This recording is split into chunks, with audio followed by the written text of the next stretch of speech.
Assalamualaikum warahmatullahi wabarakatuh. Kami dari kelompok 8 akan mempresentasikan tugas akhir mata kuliah pengembangan aplikasi web. Sebelumnya, izinkan saya memperkenalkan anggota kelompok kami. Yang pertama, saya sendiri, Febri Fianita. Kemudian ada Dwika Indaharni. Kemudian Cynthia Nata. Kemudian ada Sevia Tiarasari. Di sini kami membuat proyek dengan tema UTBK SBMPTN, di mana UTBK adalah ujian tulis berbasis komputer yang dilaksanakan dari perguruan tinggi negeri se-Indonesia. Kemudian kami akan menampilkan proyek yang sudah kami buat. Silakan.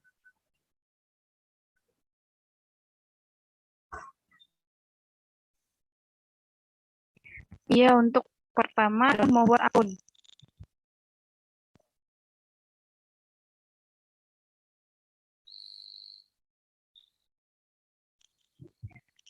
Di Sign Up terdiri dari email, password, dan username.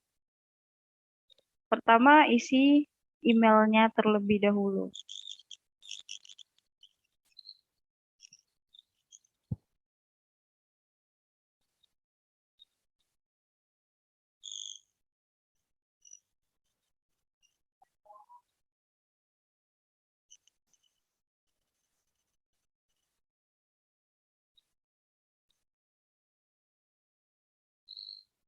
Lalu username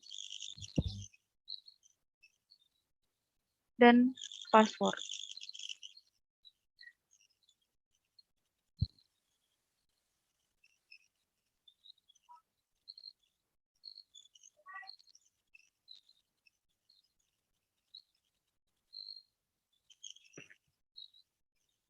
Lalu klik buat akun.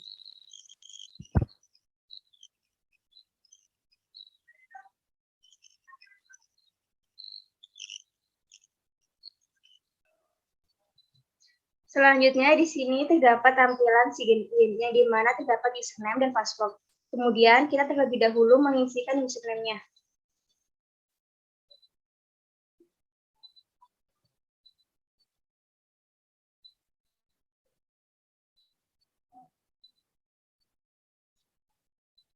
Setelah username terisi, kita kemudian mengisikan password-nya.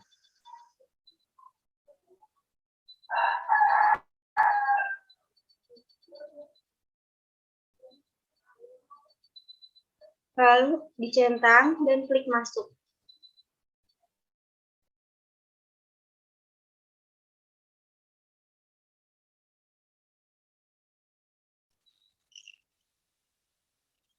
Ini adalah tampilan awal dari pendaftaran UTBK SBMPTN.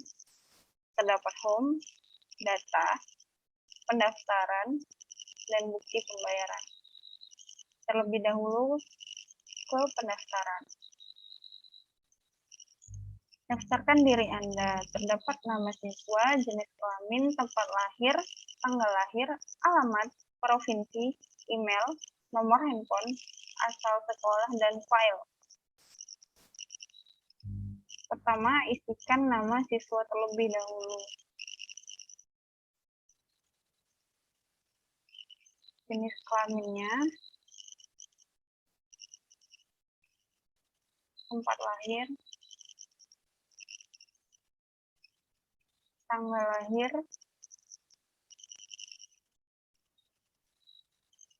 alamat,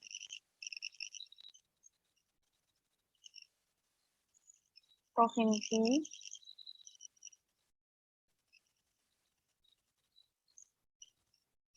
email,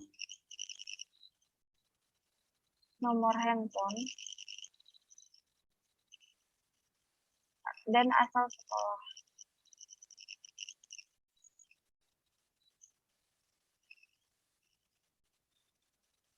Dan file adalah pas foto si pendaftar.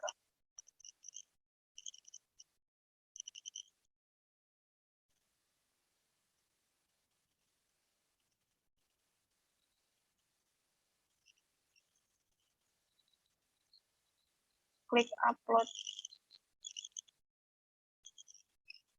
Di sini tandanya sudah berhasil untuk mendaftar di UTBK SBMPTN. Dan untuk melihat datanya ada di data saya. Dan terdapat file yang kita isi tadi.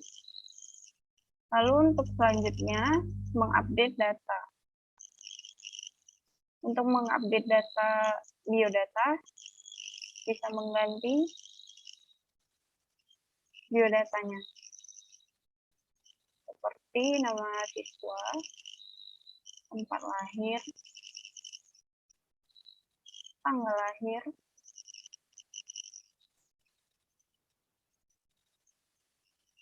alamat,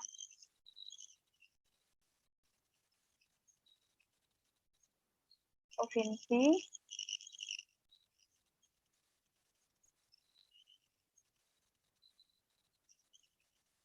email,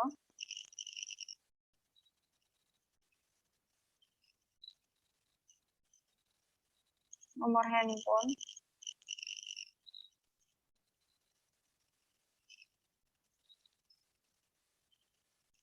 asal sekolah,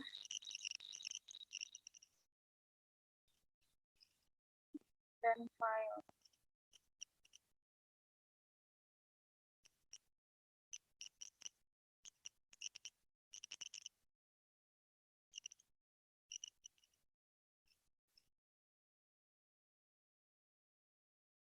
Klik upload.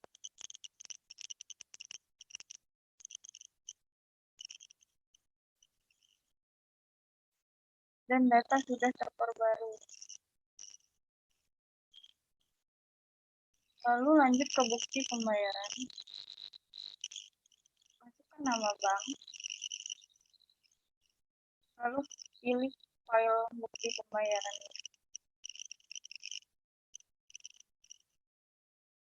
Klik upload. Dan kita lihat apakah sudah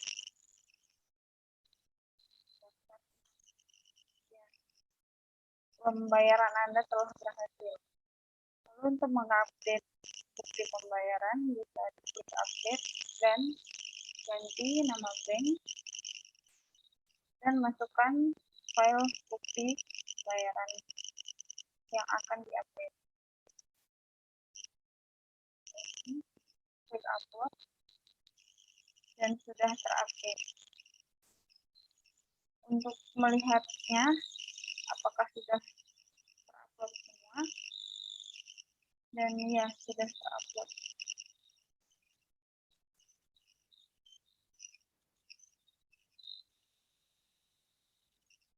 Lalu untuk menghapus data, bisa mengklik hapus dan sudah kosong dan tidak ada lagi data yang terdaftar. Dan untuk menghapus bukti pembayaran bisa diklik hapus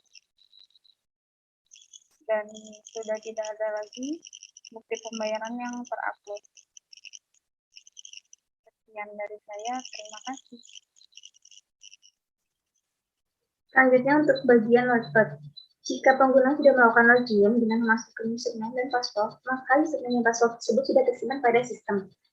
Dan ketika pengguna melakukan logout, maka akan dikembalikan ke tampilan URL for index atau tampilan awal. Kemudian pada bagian database, di sini terdiri dari 3 tables. Yang pertama, tabel pembayaran. Yang kedua, profile user. Yang ketiga, tabel user. Pada tabel pembayaran, memiliki struktur yang terdiri dari 4 data. Yang pertama ada nomor pembayaran sebagai primary key. Yang kedua ada nama bank. Yang ketiga ada ID user sebagai foreign key. Yang keempat ada bukti pembayaran dengan tipe data sebagai berikut. Kemudian, pada tabel profile user memiliki struktur yang terdiri dari 12 data. Yang pertama ada nomor registrasi sebagai primary key. Yang kedua ada ID user sebagai foreign key. Yang ketiga ada nama siswa. Keempat, jenis kelamin. Kelima, tempat lahir. 6, tanggal lahir. 7, alamat. 8, provinsi. 9 email, 10 nomor handphone, 11 asal sekolah, dan 12 file dengan tipe data sebagai berikut.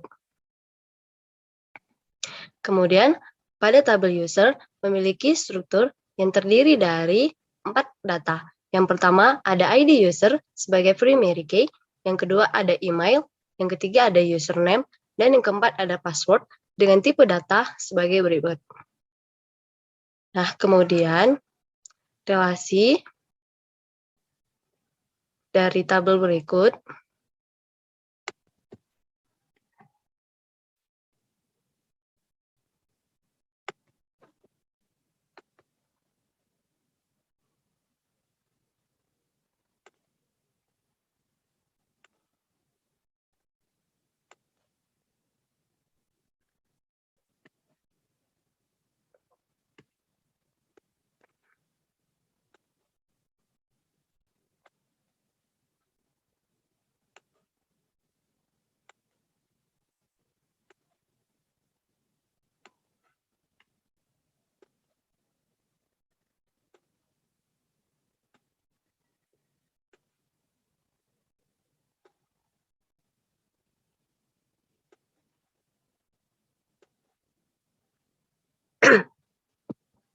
kemudian untuk relasinya adalah sebagai berikut.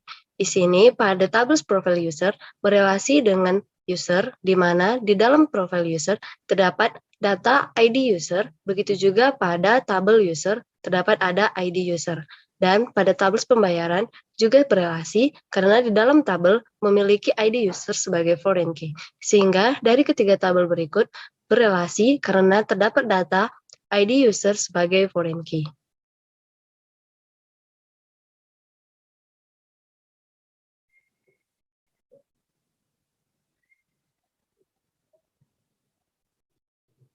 Di sini saya akan menjelaskan kode bagian login dan logout. Ketika pengguna awal menggunakan link website kami, di awal akan disuguhkan tampilan sign. Tampilan sign ini diperoleh dari kode yang kami buat, yang pertama dari kode APPY pada line 29-47. Dari line tersebut adalah proses pengguna menggunakan login akan diracunkan dahulu pada form HTML. Setelah itu ada if request method post. Yang pertama ada username dan password, di mana saya membuat objek user sama dengan end user yang diambil dari model SPY di sini. Selanjutnya di model SPY pada line 6, di sini adalah perintah dari kode user. Setelah itu kembali ke bagian APPY pada line 36, membuat objek PSU atau password yang sama dengan user atau user di sini dipanggil dari objek user yang terdapat di line 35.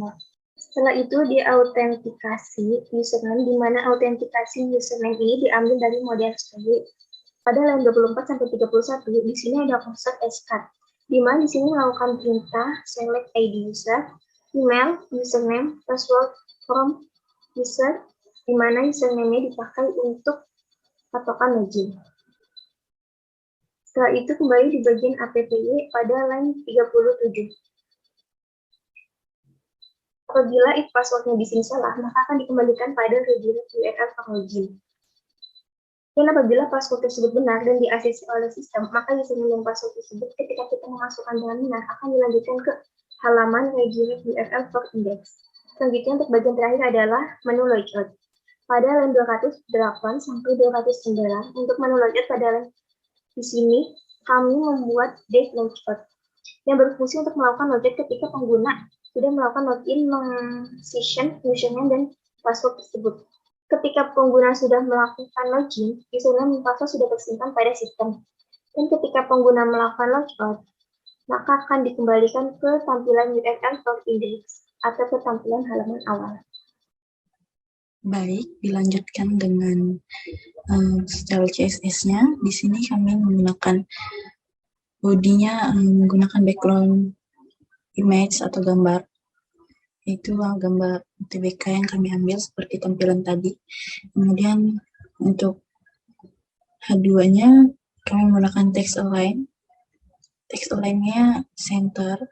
Untuk font-nya 14 pixel dengan jenis font Lucida Sans Unicode.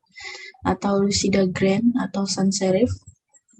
Kemudian square yang pertama itu 100 dengan menggunakan font 14 pixel.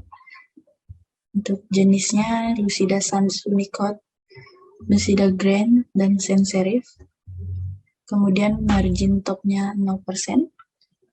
Untuk square yang kedua itu square 400, marginnya auto, paddingnya 1 pixel, 8 pixel, 6 pixel, dan 16 pixel. Background color yang kami ambil itu white. Kemudian untuk hurufnya kami menggunakan 14 pixel, Lucida Sans Unicode, Lucida Grand, dan sans serif sama dengan yang di atas. Terus kemudian margin topnya 9%, margin buttonnya 0, margin right-nya 8%, margin left-nya 8%. Lanjut square 600, square yang ketiga, marginnya auto, backgroundnya kami ambil berwarna putih juga, terus fontnya 14 pixel, Lucida Sans Unicode, Lucida Grand, dan sans serif. Kemudian margin topnya 7%, kemudian margin bottomnya 0%, margin right-nya 8%, margin left-nya 15%. Kemudian square 500, square yang keempat, marginnya kami gunakan auto, paddingnya kami 1 pixel, 8 pixel, 6 pixel, dan 16 pixel. Background colornya itu 8 dot. Kemudian fontnya 14 pixel, Lucida Sans Unicode, Lucida Grand, dan sans serif. Ini kami menggunakan fontnya sama semua. Kemudian square 700, marginnya auto, backgroundnya URL, itu gambar. Ukuran gambarnya, ukuran backgroundnya maksud saya itu 100%. Untuk fontnya 14 pixel, Lucida Sans Unicode, Lucida Grand, dan sans serif. Margin topnya 1%, margin bottomnya 1%, margin right-nya 1%, margin left-nya 1%. Untuk input, type submit-nya, kami menggunakan width-nya 100%, marginnya auto, padding-nya 1%, background color-nya warna biru, blue, untuk color-nya warna white, text align-nya center, font family-nya quicksand, font size-nya 20. Kemudian button tipe submit, white-nya 100%, padding-nya 1%, background color-nya seperti yang tertera seperti berikut. Untuk color-nya warna white, text align-nya center-nya maksud saya itu 100%. Untuk font-nya 14 pixel, Lucida Sans Unicode, Lucida Grand, dan sans serif. Margin topnya 1%, margin bottomnya 1%, margin right-nya 1%, margin left-nya 1%. Untuk input, type submit-nya, kami menggunakan width-nya 100%, marginnya auto, padding-nya 1%, background color-nya warna biru, blue, untuk color-nya warna white, text align-nya center, font family-nya quicksand, font size-nya 20. Kemudian button tipe submit, white-nya 100%, padding-nya 1%, background color-nya seperti yang tertera seperti berikut. Untuk color-nya warna white, text align-nya center, font family-nya quicksand, font size-nya 20 pixel. Kemudian kami menggunakan booster. Booster yang kami gunakan adalah ada di sini tampilannya. Ada booster grid CSS, booster grid CSS map. Kami menggunakan booster yang cukup banyak, bisa dilihat.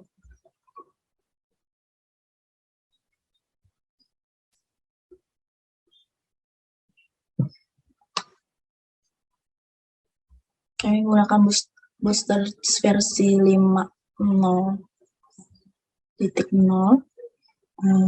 Background booster grid. Yang pertama itu ada booster grid CSS, booster grid CSS map, booster grid min CSS, booster grid min CSS map, booster grid RTL CSS, booster grid RTL CSS map, booster grid RTL min CSS, booster grid RTL min CSS map, booster reboot CSS, kemudian booster reboot min CSS, kemudian booster reboot RTL CSS, kemudian booster reboot RTL CSS min, kemudian booster utilities CSS,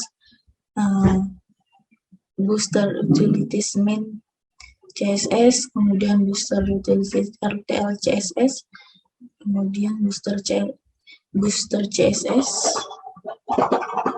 kemudian booster min CSS, kemudian booster RTL CSS, kemudian booster RTL min CSS, dan style CSS. Kemudian untuk JavaScript-nya,